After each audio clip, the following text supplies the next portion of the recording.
welcome to That's My Line. Tonight on this stage, you are going to meet a man who claims he can move physical objects using only the powers of his mind. The line featured the world-famous magician, the amazing Randi. Well, we invited him back tonight for a very special reason. Here he is, the amazing Randi.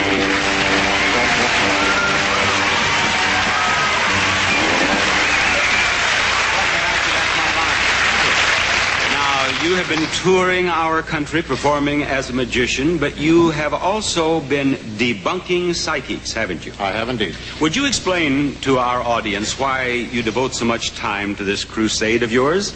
Well, I'll tell you, Bob, I feel it's a very serious matter to be particularly raising a younger generation who are being led to believe by some incompetent and not very bright, in some cases, magicians and scientists at the same time, that there are such things as psychic powers. I've looked for it for a long time now, and I have not found anything in 35 years. And I think that particularly a younger generation being told that these things are real will not be raised in such a way that they can deal with a rational, logical, real world.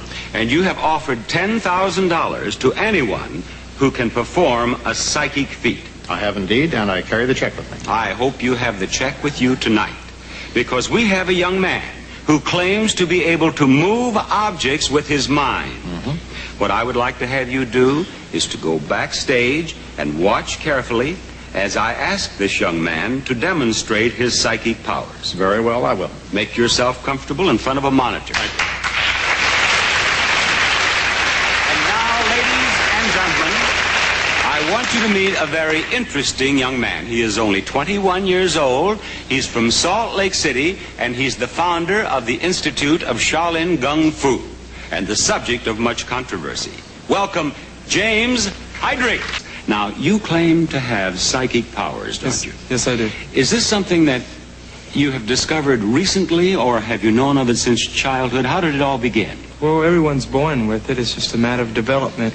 How did you develop your psychic power? Well, through background and through training from an old Chinese master. What sort of training? Martial arts, kung fu, and laws of nature.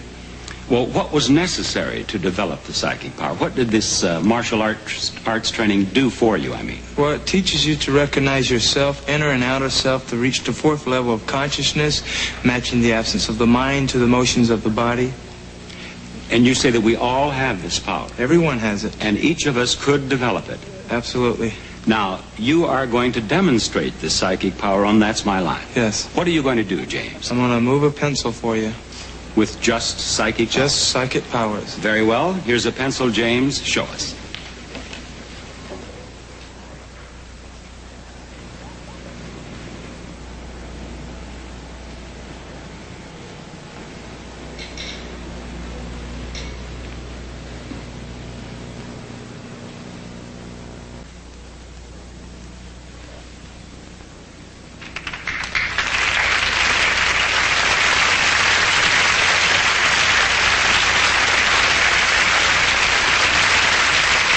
James, that pencil definitely moved. Now, is it true that you can also turn the pages of this telephone directory?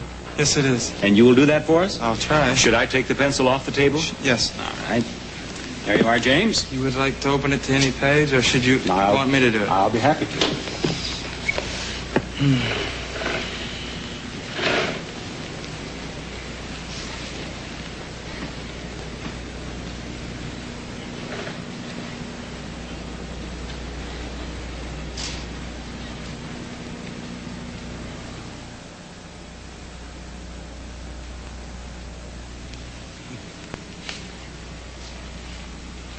Okay, let's get it. I'll get it. Ready?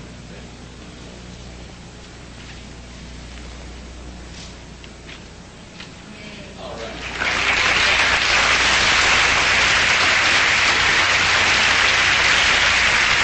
James, you turned the page of the telephone directory. Now, these demonstrations, you did these same demonstrations on That's Incredible. Yes, I did. The amazing Randi.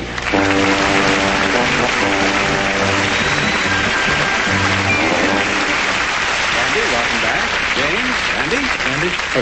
Now, you saw James' demonstration from backstage. Yes, I did. And do you accept that as a demonstration of psychic power, or do you believe that he used trickery?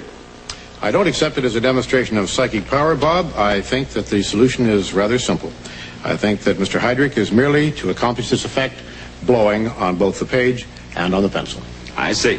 Now, you originally asked him to demonstrate in two different ways his psychic power. But as I understand it, you are now prepared to waive the demonstration with the pencil. Yes, and the reason is rather simple, because the pencil reacts to even the currents of the air conditioning in this studio. It will be very difficult to try to put controls on it in such a way that normal currents of air that are present all the time would not move the pencil. For example, it moves very, very easily. All right, you're not going to ask him to do that. That's one down, one to go, James.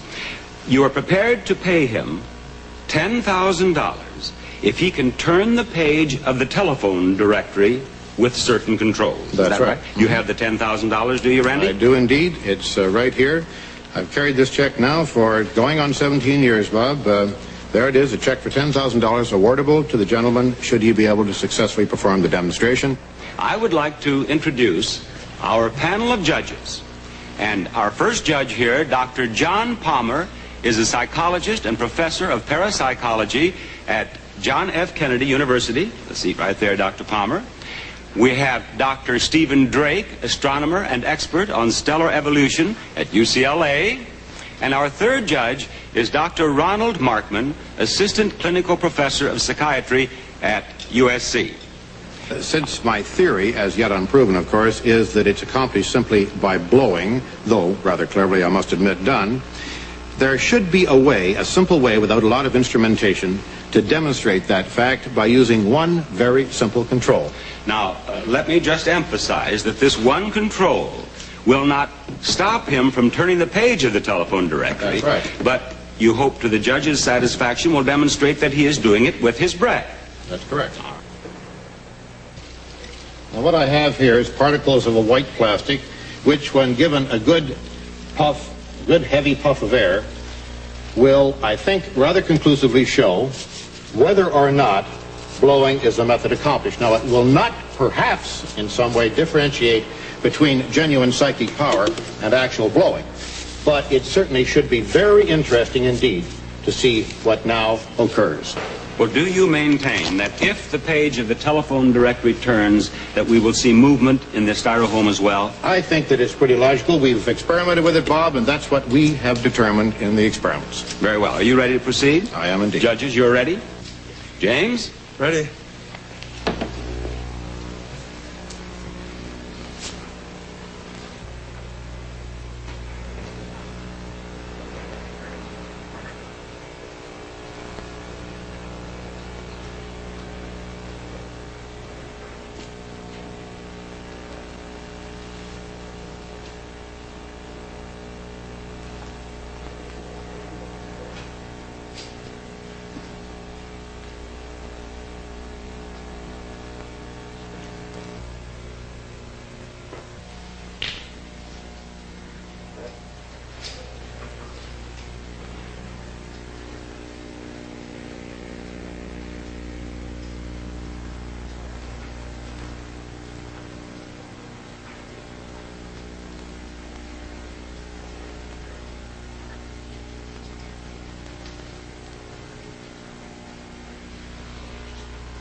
times am I going to have to do this?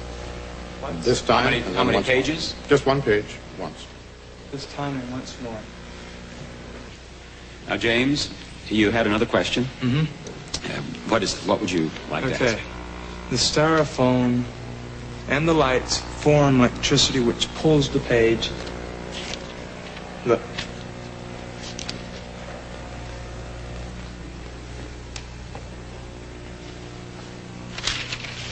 It pulls the page down.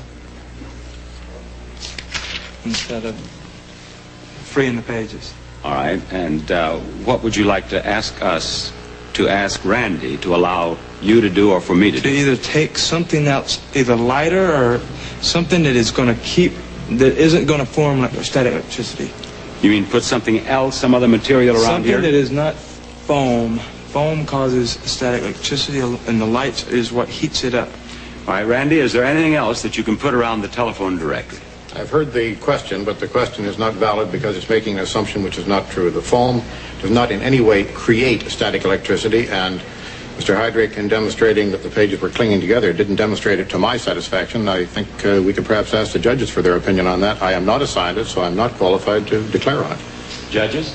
Whatever static electricity exists in the styrofoam would not really affect the movement of the page or the clinging of the pages together, in my opinion. I would add that if this is in fact psychic functioning, I don't really see why that would make a difference. Very well. Randy, would you allow me to turn perhaps half a dozen pages and then put them back? Oh, yes, you may do that, please. James? I'll just lift up 1, 2. Lift them in a bunch, if you would, Bob. Just take about a quarter of an inch of them. All right, there, like that? That's fine. Gently, place them down gently so it doesn't disturb the foam. I know, I thought you Oh, the other way? Yeah, the other way. That's what I thought you meant. Would that Sure. be helpful to you? The static is going to still be here because of the foam. See, that's what Well, I'm it is saying. the opinion of the judges that there is not enough static formed by the foam to be a problem. So, under the conditions agreed upon, it would seem that now you should at least try with psychic power to turn the page of the telephone directory, James. Okay.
It's not going to turn for you? No, it isn't. Well, have you reached the point then when at which we can declare the demonstration terminated? This isn't a magician's trick. I can't just come up, bang, bang, and it's over. I have to be to where I can work with something small and then big, to build up my own self. So this is, it isn't a trick. It has to be done. This is just this power. It's mental power. The conditions agreed upon have been fulfilled. Mm-hmm. And, of course, we can't change the conditions now in midstream. So, in the opinion of our judges here, you have not seen a demonstration of psychic power, have you? Yes, that's correct. You have not. And, Randy, obviously, James has not won the $10,000 with this demonstration. So it seems. Now, you have heard what James's explanation is. Do you have any comment to make on that? Bob, the comment very briefly is that I have gone through many hundreds of these tests with many hundreds of people who claim to have psychic powers. And quite frankly, it's more or less the same story every time. When a simple, direct, very uncomplicated protocol is used and the control is applied, the psychic forces don't seem to be present, if indeed they are ever present at all. I still look for some sort of evidence of psychic powers. To date, I have not found any. Up to this very moment, I am still totally unconvinced. Judges, do you have any further comment to make? You agree that you have not seen a psychic demonstration? Yes, I would agree that I have not seen a psychic demonstration. I would like to say that as a parapsychologist, I believe that there are other evidence under controlled conditions that do demonstrate, I would think, to a reasonable person that psychic phenomena do exist. Yes. But obviously not in this demonstration. I want to thank you very much. Thank you so much. Ladies and gentlemen, James Heydrich.